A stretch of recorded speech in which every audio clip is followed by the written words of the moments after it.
Hello, Leapers, and welcome back to the Quantum Leap podcast. I'm Chris, and today I'm joined by Allison. Hi. And Albie.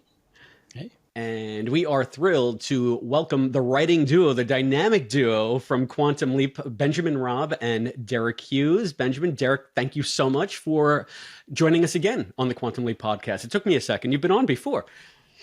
Yeah, thanks for having us back. Appreciate it. Thanks for having us back. Yeah, we are thrilled to be talking to you because we are still on a high from the season finale episodes, and you guys had such a big part in all of that. So we want to talk to you about the season overall and the stories that you brought. But I got to know, like the as the world burns, you're writing an episode like that, and you're with all the fire and all of the action and all the stunts, and you're like, are they going to let us do this? Or tell us how this episode came together. Yeah, that's a fair question. When we pitched the idea of doing sort of a Towering Inferno-esque episode, we're like, this is really swinging for the fences, and it's not a finale at that point. When we first decided to write this, it was the penultimate episode, but it wasn't the finale. And we're like, we know what our audience loves, what we love to write are these sort of big actiony kind of things, and we're like, the best we can do is hope that Martin and Dean say yes, and they were into it from the jump. So it was like, okay, good. We've got a favorable audience that wants to make an episode like this, and we had a production team that was willing to move heaven and earth to make it possible. And it really worked out, great.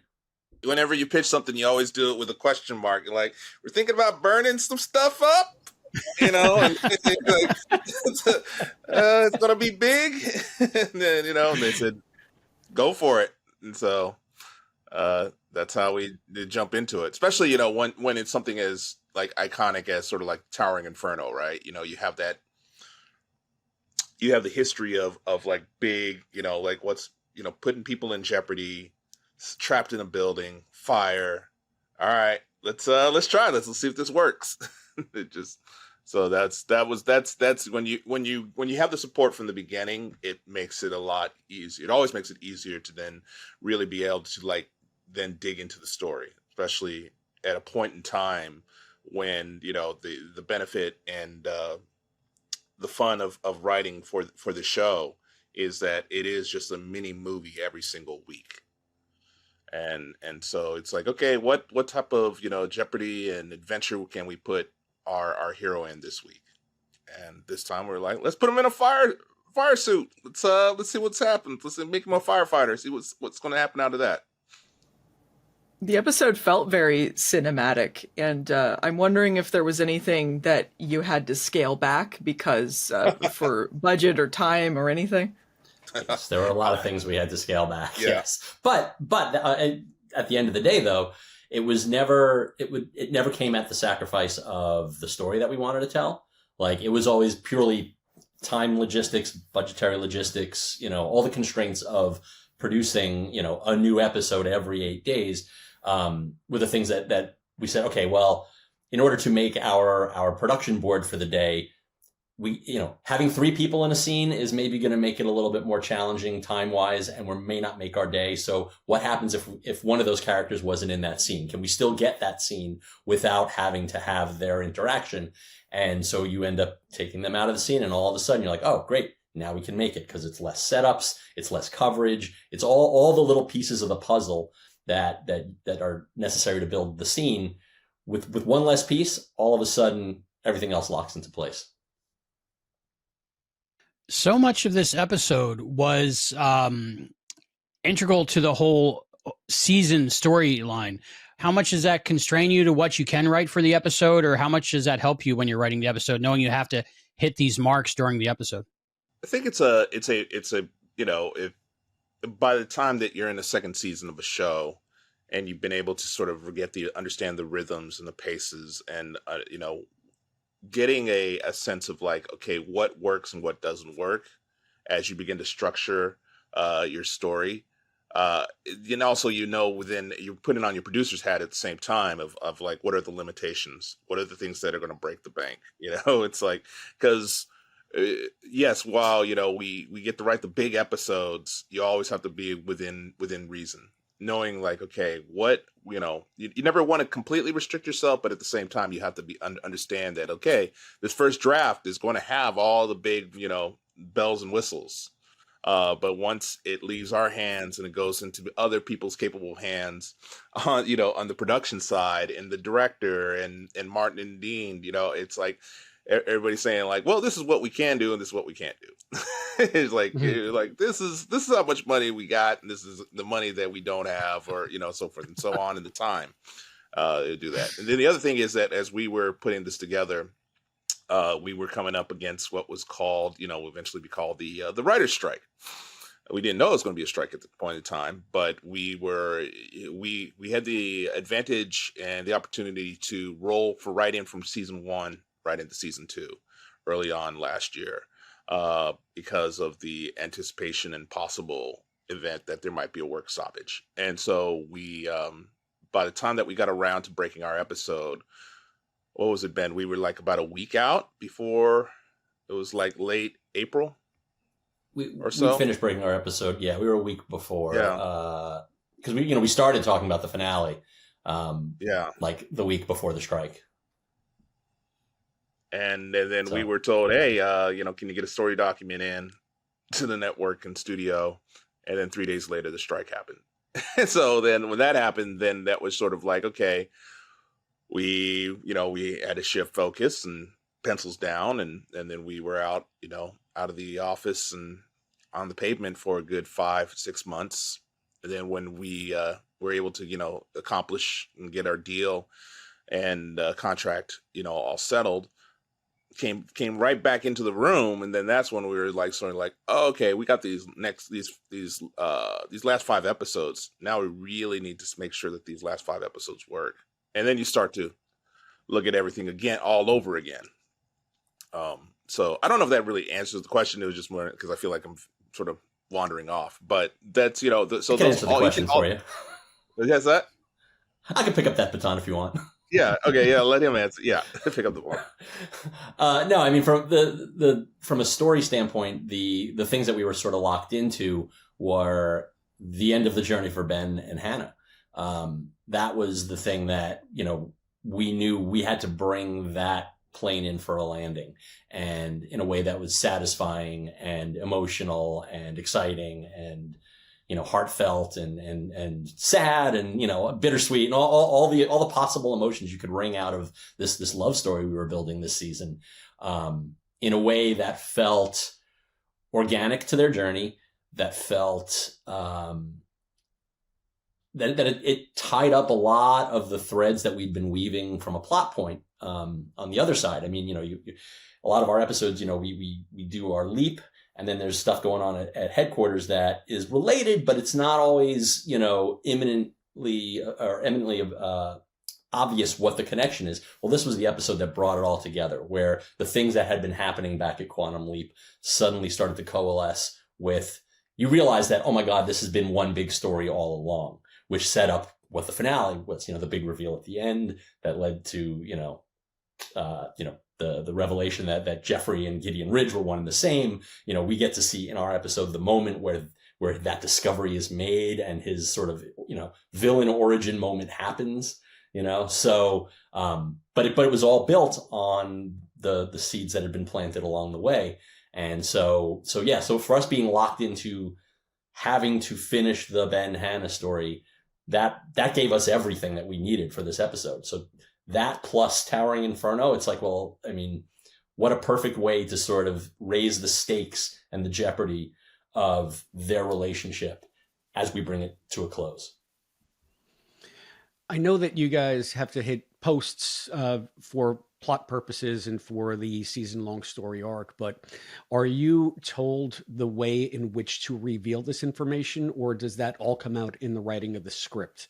I'm just thinking, for instance, when Hannah is trapped under the rubble and she's showing the formula to Addison, was that just laid out in broad things and then Hannah reveals and then you guys pick that up, or how specific does it get when you get the mandate?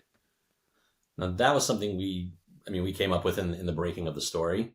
It was an idea we had, partly because we were looking for the setup of the scene of Hannah and Addison, which was for us was kind of the real set piece of the episode in a weird way, to have the two of them occupy the same space and kind of interact with one another. And that felt like the perfect excuse to have that be happening, that as Hannah is coming to the realization of what the equation needs to be, how to solve it, Addison is there and privy to it, and the team is there privy to it at the same time back at headquarters. Was it difficult to write the scene between Hannah and Addison? How do you write a scene between two characters when they really both can't see each other? I think you write them, from like the emotional position that they're in, and sort of the Ben being in the center, the topic of the conversation, of the focus, but also the love and care and respect that they have for one another, even though they have never they've never met, they've never talked, but they've come to sort of know each other through Ben's interactions with them, right? I think definitely Addison has the advantage because she's able to sort of observe a lot more than Hannah, but there's still this mutual level of respect and understanding between the two characters. And so it's more about the writing what writing what you know about these two characters, and then putting them in this scene, and then from there, handing the baton to Caitlin and Eliza. It's like they're the ones that really bring it home.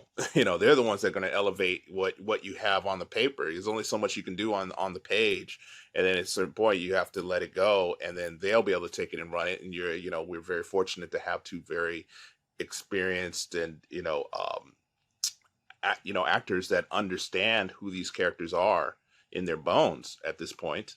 And saying like, okay, I know what works and what doesn't work, and then they'll be able to calibrate and deliver again in a way that completely moves you and unexpectedly. You always think that you kind of know what you're going to get, but then it's not until you're on the set and you're watching these performances that you're like, oh, this is what we were trying to do. You always hope that you're going to be able to get there, and then again, it's like, so it's that in that happy sort of combination, that combo platter, where it's like, okay, they understood the assignment, they got it, and then they're running with it. And then again, through with Pamela, our director, the direction, and also understanding what's on the page.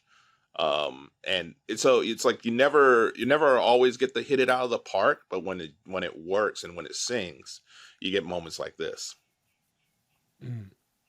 So maybe either of you can speak to this. I'm wondering if, since you had this story and you kind of had it, the rough form of it before the strike, and then you weren't able to go back to it until you were back in full production on these last 5, this insane production schedule that you had, does that give you an opportunity to rework some of the stuff significantly because you now know these characters so well? Are there ways that Eliza played Hannah that you hadn't anticipated when you were first breaking the story, where you had to change things because the actors took them in a different direction than you maybe had thought about beforehand? Or how does the actor's approach to the role inform the way that you write it when you have a script that that you have to do certain things with that character specifically? I mean, we, yes, to answer the first part of your question, yes, we absolutely did rework some things in the back 5 episodes after the strike ended, just because, you rush through it, you get it done, you walk away from it, you come back to it, you can't help but see things through different eyes. Right. It's just inevitable. And at that point, we also had the benefit of, we'd produced 8 episodes that, that it aired or hadn't aired yet, but we're going to air, and we're kind of in the can and had sort of set the template for what was going to be for the back 5. You see the things that, okay, wait a minute, some connective tissue's missing. We need to figure that out. We need to, make those connections. We need to smooth things out. If an episode in that back 5 changes, which did happen, we had to sort of reconceive what that means for the ones that come afterwards. What plot details are going to happen, where are they going to happen, are they in the right place? So you look at all those things and you decide to reassess. We hadn't written the script for 12 before the strike. We just broke it. So when we came back, we had to revisit the board, make the changes that we needed to make, and then sit down and outline it. Outline phase, you make more changes, right? Then you go to script, and in scripting it, you realize the things that are working and that aren't working. The actors, obviously they don't come into play yet because they haven't even seen it. So you're still writing it, but you're finding the things that, oh, well, there's a little moment here that we could sort of, dial up or dial down or whatever. Then by the time it gets to the actors, they have done things that we've taken into account, right? We've figured out what we need to do to make sure that it tracks with what they've done before. And so it feels consistent. But then on the day, things can change, right? Like, I mean, you're not going to revamp an entire storyline on the day, but a line maybe is it's too wordy and unwieldy. You cut it, you trim it.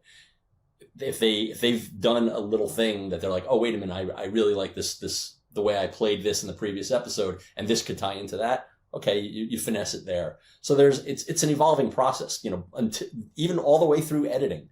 It's not the same episode it is that it starts on the page. It becomes something different by the time it's all done, and the audience gets to see it. Yeah, and I'd also add that, because we were on strike, and then the actors were on strike, and then so that, that's a good 7 months. It's like Ben and I, when we were on the picket line, we would joke, we were like, oh my God, we still got to write this episode. Like every now and then it would jump in and we were like, oh, it's like once this is over, it's like we got to still write this episode. But it's like when the strike did end, and we were able then also the other thing, the opportunity was able to watch the episodes that had already been shot up to episode 8. And so then you are able to really sort of get in your head and see how things are working and see the chemistry between the characters and especially, it's like in the relationships as they grow up all the way up until that lead up to episode 8. So that gives you a lot of added benefit of being able to dive into the script and say, like, because it's fresh in your mind, and that's not, you don't necessarily get that type of opportunity in network television to sort of be able to see that, see what's being out there, unless you're looking at the dailies and stuff that's being shot. But fully completed episodes, it's like you're able to, like, oh, okay, now I know where to go, and then from that, then being able to then dive back into the script and really sort of make it, feel like, okay, this feels all part of, a continuing part of what's come before. And then being able to lay the groundwork properly to lead up to hand off to Drew for, so that you have that finale when you find out that it's your finale. In a way, it seems like the writer's strike had some advantages in that way. Like, you had more time to look at that stuff and maybe to ruminate on things that you would like to do, or little moments or things that maybe would work in the script. Hey, walking, Absolutely. 500 miles over a 600, over a 6-month period, we'll do that. We'll give you that time to really think and rethink about things. And then, yeah, it's like, even though we weren't writing, you're still writing in your head. You're still thinking about it, and it's and it doesn't. It kind of either helps but also hurts that when you're picketing in front of your very, you can see the sound stages across the street. It's like, so there's a constant looming reminder of, like, oh, that's our office right there, and that's the stages right there. So, and then, and what also, we could be doing right now, it's what we it's could right be there. doing, We could but just yeah. be doing it. Right. So you're champing at the bit. Like, come on, let's just get a good deal, and let's, then get back to it. And you're hoping that it's going to happen. And then when it finally does happen, you're like, oh crap, it's happened. It's like, oh, hey, we got a show to make. And oh, how much time do we have? So that's the other thing too. It's like everything got accelerated at such a breakneck speed, of where by the time that we started writing, it was late November, early December, and then we had to go into prep right before the Christmas holiday, come out early January, and then we started shooting, I think those are the 8th of January. Does that sound right, Ben? Something like that. Yeah, First week of January, basically. And then we had 7.5 days, and then we were told, it's like, okay, you have 7.5 days, because as soon as it's in the can, you got about 3.5 weeks for post before we actually air. So everything has to be sort of locked in, figure out like, what the schedule is going to be like, and then it's go time. And so, but it all starts on that page, and you got to make sure that it works for everybody else to work. Otherwise, it can be, you have your own version of a Towering Inferno on set with everything on fire. It's very fascinating to me that the writers are on set during the filming, because I'm used to hearing stories about like on Next Gen or shows like that where like the writers were banned from set and different things, but it seems like a much more collaborative process with Quantum Leap. What is that collaboration like with the director and the other producers, the actors, while you're on set? I mean, it's the best part of the job in a weird way. I mean, writing is wonderful, but the making of the thing that you wrote is sort of the icing on the cake, I think. We're lucky that we've had a slate of amazing and talented directors.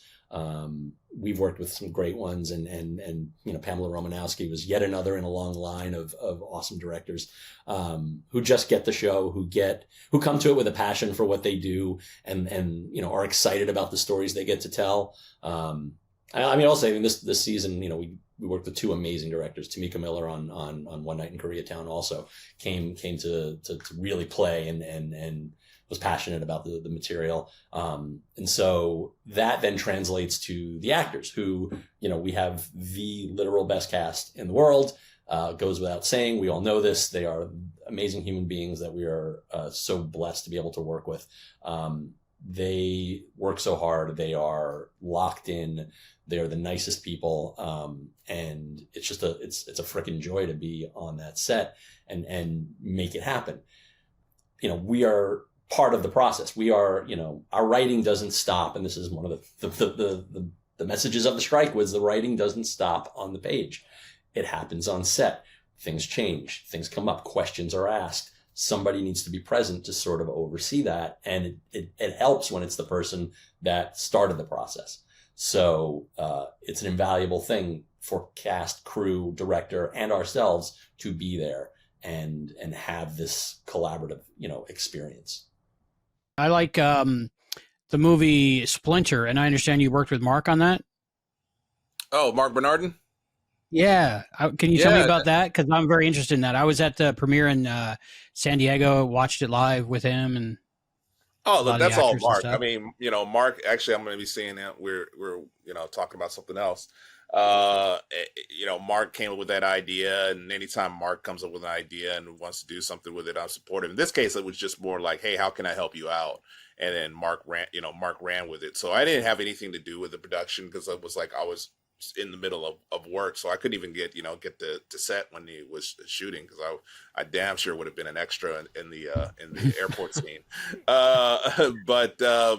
No, Marc Bernardin is fantastic. For those that know him, and those don't, then check out his podcast that he does with Kevin Smith, Fat Man and Beyond. And Marc is a extremely talented writer, and he decided to put on a director hat, and then he became this sort of extremely talented director of doing this short that it's like that's been making the festival rounds and continues to make the festival rounds, and that was over a year ago. So I didn't have much, like I said, didn't have much to say of like what came out of Splinter. It's just I just know all the people involved in Splinter. I mean, as far as like the cast, like Yatiti, Trisha, Tiffany, and so it was just more about supporting, because we support one another in that fashion.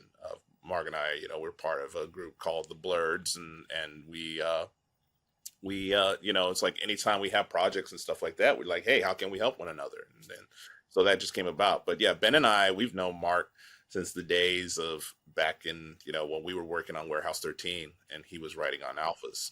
So yeah, and Marc continues to just he's like he's just got like a Mace Windu comic book coming out, and he's doing some now he's doing the Anansi Boys with Neil Gaiman comic I read book. about that. Yeah. So Marc is a creative machine that doesn't stop, and it's always great. Is there any chance of getting Marc to direct season 3 episode of Quantum Leap? That would be amazing. I've submitted his name. But as Ben pointed out, there's so many really talented directors, and it's very hard to sort of get in first for consideration, and there's a lot of hurdles that you have to do, because it's not just approving on the side of Quinn, was it Quinn House and the studio, the network. So yeah, all you can do is just submit names of friends that that are directing, and Mark included. But then also Mark was saying, like, I don't want to direct. I want to write. It's like it was too hard work. It's like of directing, because I always ask him, I was like, yo, you gonna direct something else? You gonna do something more? And he goes, I don't know. And it's like, this thing. It's like, as writers and producers on TV, it is such hard work, and then to throw in another a layer of trying to direct, it's just, that's when you talk about putting out fires, that's as a director, as someone on set, it's 300 plus people wanting your attention for everything, and constantly putting out fires as you're trying to tell a story. It's not even like what's in front of the camera, it's what's happening behind the camera a lot of times and stuff. So I think I think Mark did a great job. I don't know if he would want to. It's like that's a question to ask Mark, because it changes from week to week. But yeah, if he did, I 100% would support it. Awesome. I'm just getting back to fires and on set, and your episode. It worked on so many levels, because it was a really good action episode, and a lot of hero moments for Ben, wrapped up in all of the character stuff that had been culminating all season. Was there a favorite part of the episode that you got to do that came together better than you were hoping? And I guess a broader question, what has been your favorite part of the journey of season 2 so far as part of the writer's room?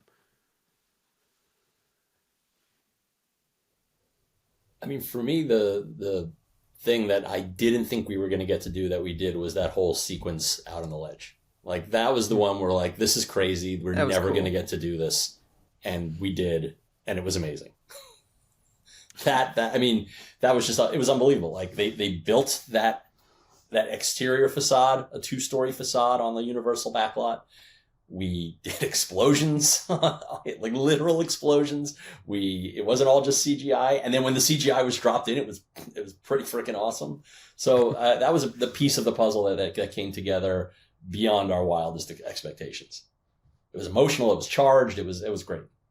That scene in particular, I thought it made it feel very cinematic. It felt like a big action piece, and it was really successful in that way. And it was really tense, and it was just great. Again, you have faith in the people that you work with, and again, we have some incredible people, from set designs, production, on the production side, and like people that that know how to make fire. It's like, it's a whole process. You're there, and you're seeing these giant propane tanks, and it's like how they lay everything out, and you're just like, wow, it's always fun, because and also the added bonus of being on a studio lot, that's always really the magic that kind of you really take for granted sometimes, or people take for granted and don't understand how magical that all is. And in this case, like, when you walk to the location, and you're seeing, like, they recreated this building, and like, here, this is how we're gonna do this, and then you see Raymond step out on the ledge, and Wyatt's out there with the harness on, and you're just like, man, I guess this is going to work. It's like, this is beyond my understanding of, like, how this is all going to come together. But again, you put your faith in the people that do know how to make this work, and then when all of a sudden you see it, and even just in the rough form, you're like, oh yeah, okay, this could really, and like you said, Al, it just makes it feel that much more cinematic, because if you don't have that component, then it's like, we could still deliver a good hour of television, but it would feel a bit smaller, because if you don't have the exterior shot, and especially putting someone in jeopardy, it's like, while you have the hallways, it can feel very claustrophobic and feel sort of like tight and contained in a way that just opens it up when he steps out onto that ledge. And then then also having your hero have to jump and then catch a kid. It's just, yeah. So that was fun. I think, for me, as like just two moments that I thought were just really fun and great to see again unfold on screen was the moment of discovery of the equation of how, when Hannah's writing it, and then the team back at HQ realized, and like, oh my God, this DARPA equation, this thing that we've been chasing and trying to understand, for more than half a season, and the problems that it's caused, it's all because of, we're kind of responsible for it in this journey, and of the interaction between Hannah and Ben. And now it's like, oh, and Hannah's, now sort of like closed the loop on this thing in a way that just like is such an emotional gut punch of like, I figured out a way to bring home Ben. And that's like, oh, this is it. This is the answer that's been so elusive. So, being able to see that play out was fun. And then just on the nerdy side for Ben and myself, I think it was just the moment where Mason is quoting Star Trek Wrath of Khan. So that's a geek moment, because for Vet and myself, it's like we always love to put our little nerdy references in whenever we can and when we can get away with it. And that one was like, it was a no-brainer. It's like, let's do it. And then and Mason, they killed it. They delivered in a way. And there was, like I was saying, there was a moment where I don't know if it'll be in the bloopers or not, but I don't know, where Mason, they close it out with yelling "Khan." So Mason got the reference. I was wondering about that. They did have to do a little bit of research. Yeah. Oh, okay. But just for performance sake, as a reminder, like, how did Ricardo Montalban do it, and how will they do it in their version? But I was just imagining them watching it like, man, this is a good movie. Why didn't I see this before? You ever heard of this Star Trek 2? That's one of those moments that, like, that wasn't in the break of the story. That was something that you're sitting at in front of the script, you're in a scene, you're in the middle of it, you're like, okay, I've placed this piece of the puzzle here. Now what is it actually going to look like, and how is it going to sound, and what's it going to be? And you make those choices that you hope will make the cut and be, satisfactory. And when they do, it's very, it's very gratifying. I just wanted to add one more thing about that whole ledge sequence. All credit to our amazing special effects team, Ryan Amborn and his team, and to our stunts team, Jeff Barnett and his guys, Thomas Vu, who's raised stunt double. They, above and beyond in this episode, all of them across the boards. And, it was challenging. It was difficult. It was, how are we going to figure out how to do this in a way that's cinematic, but also safe? Right? Because, when you play in with fire, you run a real risk, especially in television. And they all just, they managed to pull it off in a way that was unbelievable. And the end results are right there on the screen. And it was amazing and epic. I know that we spoke to Wyatt, and he was thrilled to be up on that harness. He had a ball. Oh, listen, that kid apparently, like, was it paraglides professionally on almost like a damn near professional level. And so, because we were worried, we were like, oh man, maybe he shouldn't be on that. Do we need a stunt double? And his parents were like, no, he's fine. It was great. It was like 20 feet up. Don't worry about it. So yeah, I had that broader question just about season 2 in general. Were there highlights that you can recall for the entire process as the season came together, and your part, the part that you guys played in that?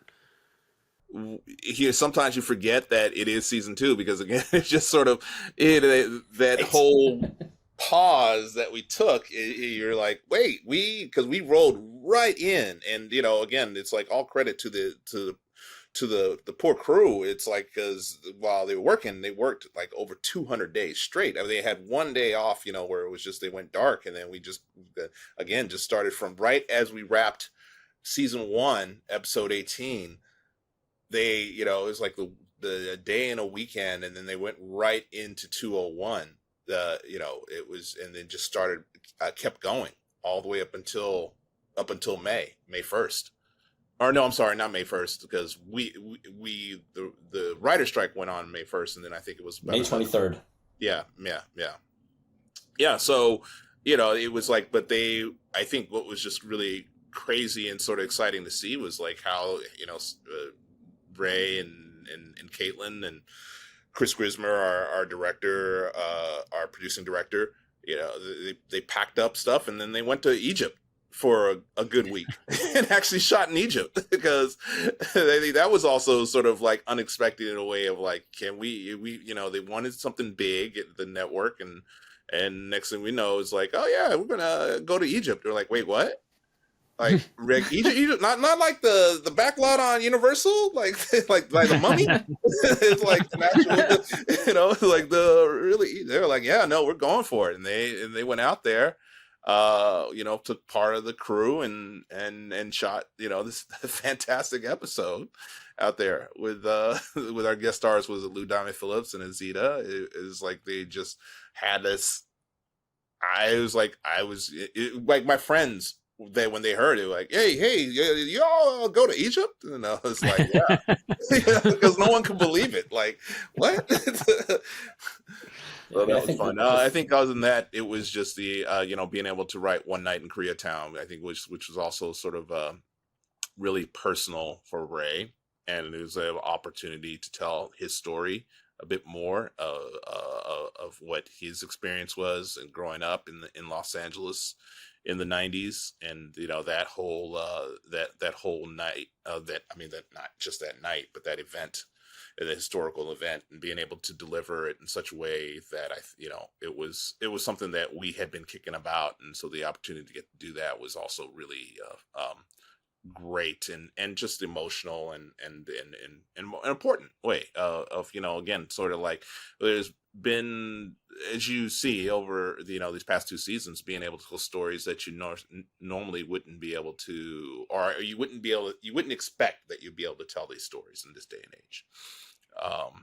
And so that was just another good moment that we were able to sort of dig in and tell these stories that resonate with people in a way that make them think about things, and you still want to be entertaining, but I think it was just also a great opportunity, and just very grateful to be able to do that.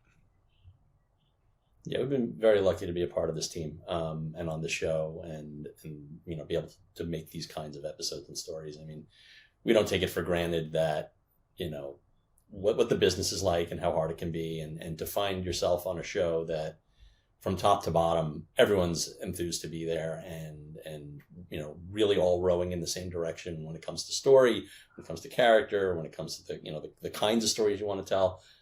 It's a rarity, and that's what makes Quantum Leap so special. And I think, maybe the fact that we rolled right into it from 1 into 2, and you forget that it's 2 separate seasons, because for us it's been, I guess the strike aside, like it's all been one piece of a tapestry. And season 1 we told stories a certain way. We kind of were finding our legs, finding our what really worked for the show, and we figured out the things that didn't. So that when we got to season 2, we got to sort of go in a slightly different direction while still remaining true to the show. And I think the formula has always been great. I'm not saying we've improved upon the formula, but we sort of found a new way to sort of use that formula in story and to deepen character. And, the Ben Hannah story being the perfect example, the Addison Tom story being another example, what was going on with the team, being able to add these layers and depths to Magic, Jen, and to Ian that, we hinted at in season 1, but really didn't get to explore. We got to explore a little bit more this time around. And, all credit to Martin and Dean for, pivoting the paradigm with episode 201. That 3-year time gap changed everything for the story and gave us so much room to sort of grow and evolve the characters in the show. That was a real pleasure and a privilege to be a part of, getting to do something like that.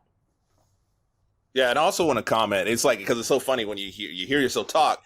Is like, we're not, we're not like towing the company line here. Like, this is like genuinely, it's the what we've been on a lot of shows and over the years, and it's just sort of when something works, it just makes it just so much more, such a beautiful, experience. And it just really sort of reminds you of like why you got into this business in the first place, of being able to tell stories and entertain people and just, and just have fun. And that's the thing. I think that, the thing that we, take away from it is that just being able to have fun. And, as I always say, like, I get paid to write shit for a living. Get to play to talk about time travel. It's like, what more can you ask for, right? It's crazy. But it's like, for those that are listening, it's like we are genuinely like when we're expressive and thankful, it's like we mean it from the bottom of our heart, of just like how immensely grateful we are. And it does start from the top with like Martin and Dean being able to create the environment of and encouraging the writers and being very supportive of the writers, of being able to say like, hey, this is your story, run with it, we got your back, we'll pick up whatever needs to be picked up, because that's our job as showrunners. But they are saying like, it's your episode, it's your, this is your show as much as anyone else's. And then when you get to set, having the actors that we have, again, starting with Raymond, it's like Caitlin, it's just, everybody is so collaborative and really, is happy to be there and be a part of it, and just bring so much, to it. And then you have the crew that also is just really, loves to be a part of the show and making the show. So that all sort of just comes out on screen. Is like, because there's a lot of love and care and thought into it, and passion, that really sort of like translates into delivering, a show that you're connecting with, where people, it's like sometimes when you watch something, there's not that sort of connection. You're just watching something that plays out. But I think in this case, is like, you can actually feel it at times. And so that's, I just wanted to sort of like, make people understand, like, when Ben and I are gushing about something, we really mean that we're gushing about it. It's not like, oh, they drank the Kool-Aid and, it's like the studio must be watching what they're saying. It's like, no, this is something that we actually mean when we say it. Yeah. And anyone who knows me knows I don't gush.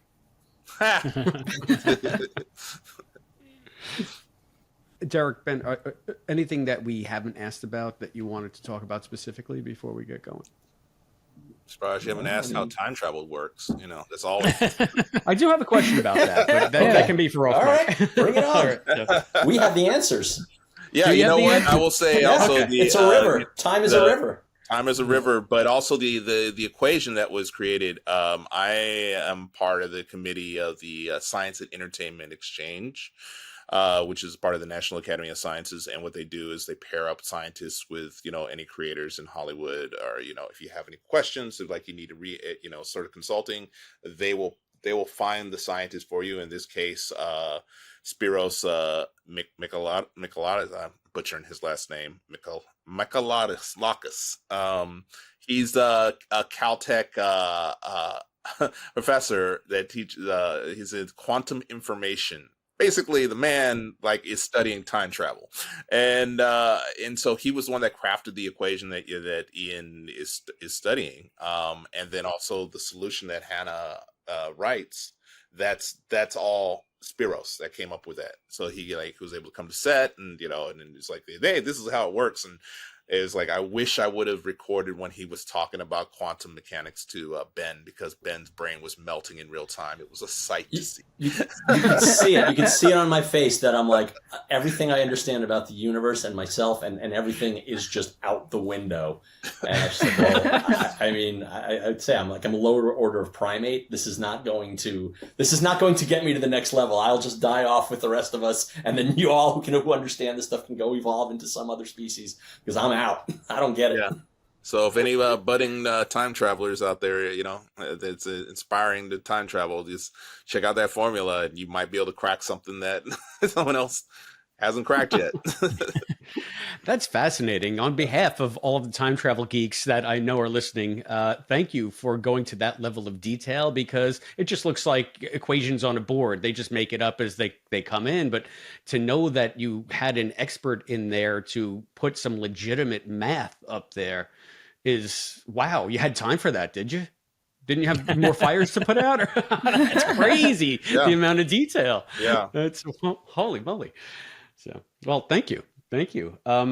Well, we have spoken quite a bit about the season and this episode, but we're not quite done yet. We are also going to be doing an episode commentary featuring Benjamin and Deric. So you out there listening want to watch out for that. It'll be on our YouTube channel. Benjamin, Deric, thank you so much for joining us today on the Quantum Leap podcast. It's been a blast. Oh, thank you. Thanks for having us. Always fun.